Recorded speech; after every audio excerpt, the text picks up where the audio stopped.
Të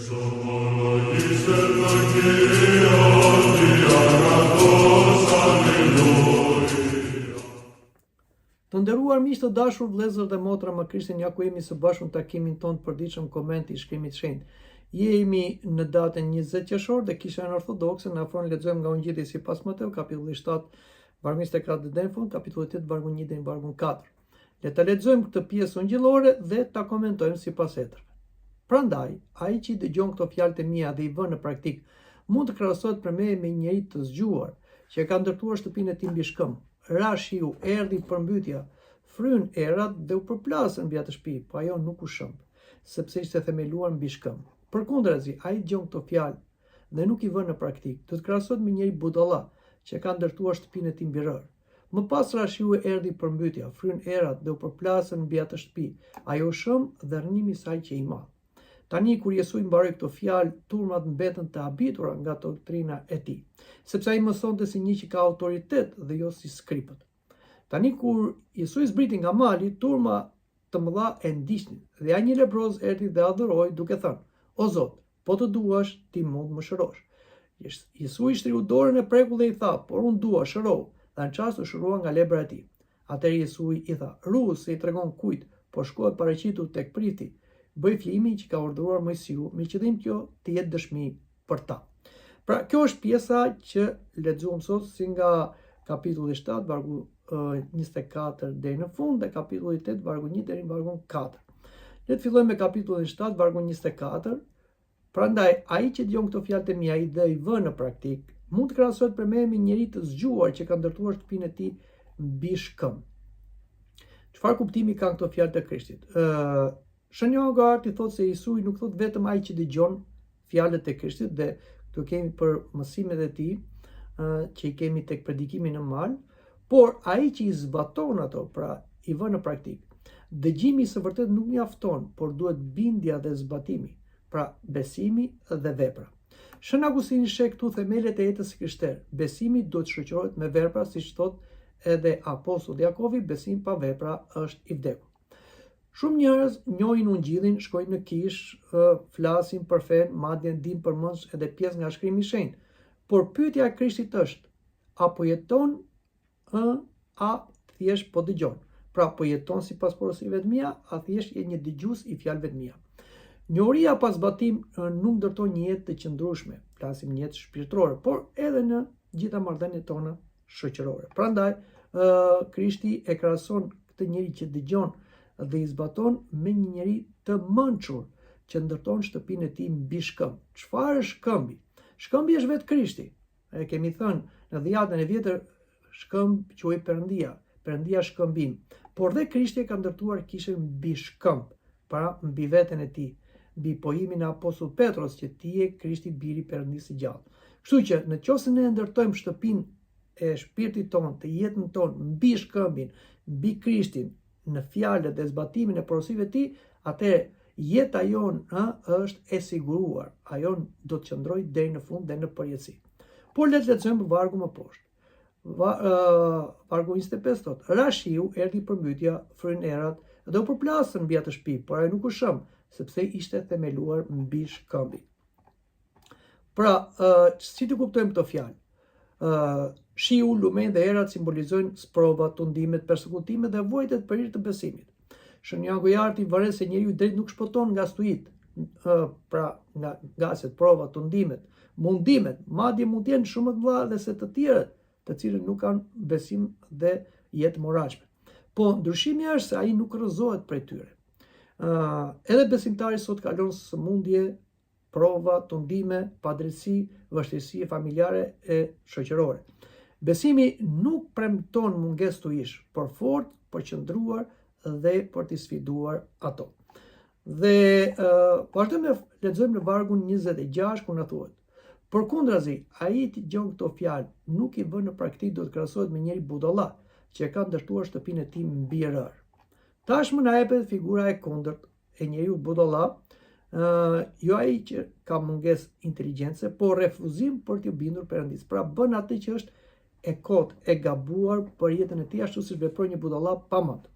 Shën Agustini thotë se ky njeri e njeh të vërtetën, por nuk e përdor atë. Ky është marrëzia, budallëku më i madh që mund të bëj një krishter në jetën e vet. Njeriu mund të doj shumë ose mund të di shumë për fen, më mirë themi, të lexoj libra shpirtëror dhe megjithatë të mos dëshoj jetën e tij. Kjo shtëpi është ndërtuar mbi rër, është ndërtuar, si them, mbi një vend të papërshtatshëm. Dhe në vargu 27 na thot: Më pas rashiu erdhi përmbytja, frynerat do përplasën në atë shtëpi. Ajo shëm dhe rënimi i saj që i madh. E tham çfarë ishin shiu, përmbytja, erët, jangasi, provat, tundimet. Pra, sa më e madhe të duket shtëpia që ndërtohet lehtë. Dhe këtu flasim për atë mendimin që në ata që pretendojnë se din fjalën e Perëndisë, ata mendojnë se janë të ditur, ka një lloj ego, ka një lloj vetpëlqimi dhe ndonjëherë dhe njerëzit i admirojnë dhe duken sikur ata janë të suksesshëm në jetën shpirtërore. Por pavarësisht se duket një shtëpi e madhe, është një shtëpi butaforike. Gjithmonë flasim në konceptin e jetës shpirtërore. Dhe sa më e madhe të jetë kjo, që ndërtohet në rër, dhe shpejt gjërat ndërtohen në rër, por janë të paqëndrueshme, kështu dhe admirimi i njerëzve ose vetpëlqimi i vetes ndërtohet shumë shpejt, por është i paqëndrueshëm, sepse do vi prova dhe prova do ta vërtetoj kush je ti me të vërtetë. Dhe në qoftë se rrëzohesh, dhe patjetër do rrëzohesh kur e ke ndërtuar shtëpinë jo në shkëm, në Krishtin, po në rër, në mendimet e tua të kota dhe në pëlqimin e njerëzve, atëherë patjetër rënimi do jetë shumë i madh dhe të gjithë do ta shikojnë rënimin tënd. Shënjë rënimi këtu shikon paralajmërim për gjykimin e fundit. Çdo vepra jon dhe me mendim dhe me fjalë do gjykohet nga Zoti dhe do gjykohet me zjarr.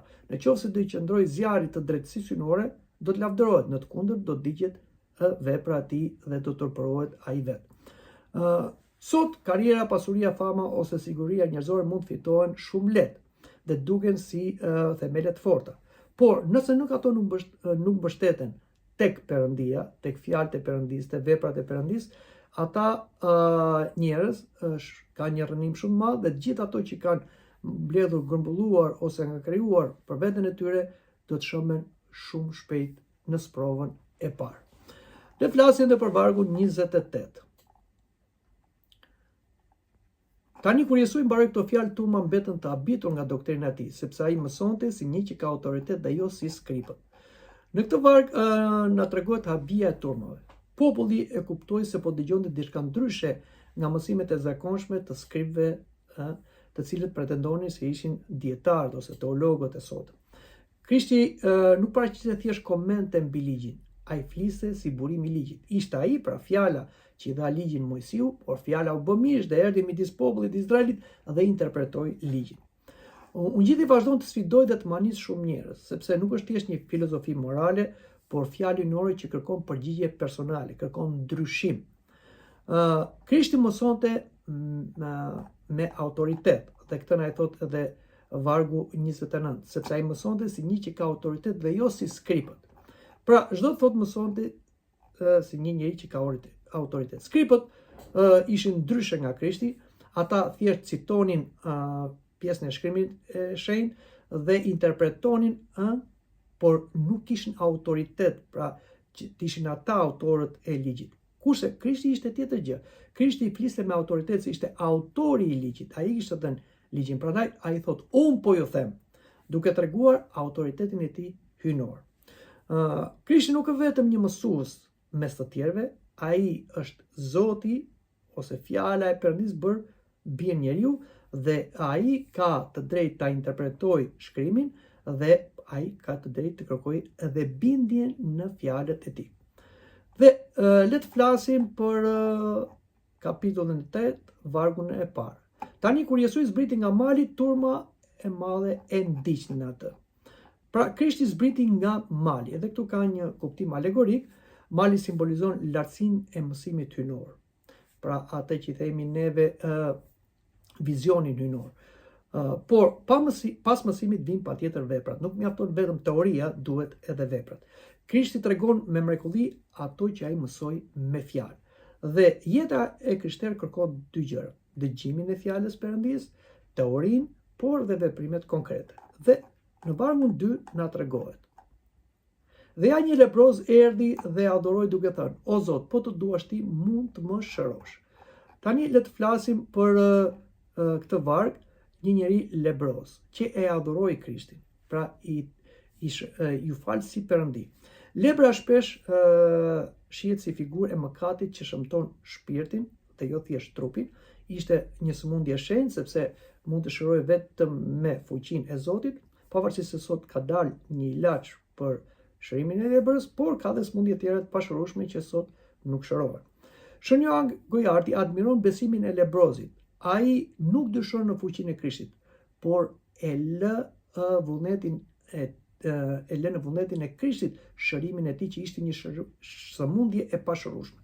Pra, lebrozi, edhe pse ishte larg komunitetit, madje ishte i stigmatizuar me lebrën, që do thotë ishte një mëkatar, prap ai kishte fituar njohuri për Krishtin. Pra, përulësia e lebrozit e kishte njohitur Krishtin, dhe patjetër edhe pendimi i lebrozit kishte njohitur Krishtin, që nuk ishte thjesht një profet, por ishte më shumë se një profet. Prandaj ai e adhuroi Krishtin, ju përul Krishtit, dha atë që i takon Perëndis. Pra, lebra ti nuk e pengonte të afrohet me përulësi. Shpeshherë sëmundjet janë një mënyrë pedagogjike që Zoti i lejon që të mësojmë përulësi. Njeriu kur ka shëndet, ka mirëqenie, është egoist, sepse duket vetja i arir. Por, kur e vizitojnë sëmundje dhe vështirësi, ai është lirohet nga egoja, përulet me pendes. Dhe kjo e ndihmon që t'i afrohet Zotit. Lutja e lebrozit është model për çdo besimtar. Pra, ai thot: Zot, po të duash mund më shërosh. Që do thot? Nuk e imponon Krishtin, e lë të lirë, sepse Krishti është perëndi njeri dhe është i lirë në veprimet e veta, por edhe nuk ka detyrim që të ndihmoj një mëkatar që nuk e meriton mëshirën e Zotit. Kështu pra ne duhet të shkojmë tek Zoti. Ne duhet të shkojmë si lypsi tek zotëria. Pra i lypim Zotit mëshirë, shërim, shpëtim. Pra, kjo bashkon besimin me përulësinë. Ne nuk japim urdhra Perëndis, ja paraqesim nevojat tona dhe i besojmë vullnetit të tij. Kjo pra është mënyra që neve i paraqitemi Zotit. Por flasim edhe për vargun e tretë, dhe në vargun e tretë lexojmë: Jesiu shtriu dorën e preku dhe i tha: Po unë dua, shëro, dhe në çast të shërua nga lebra e tij.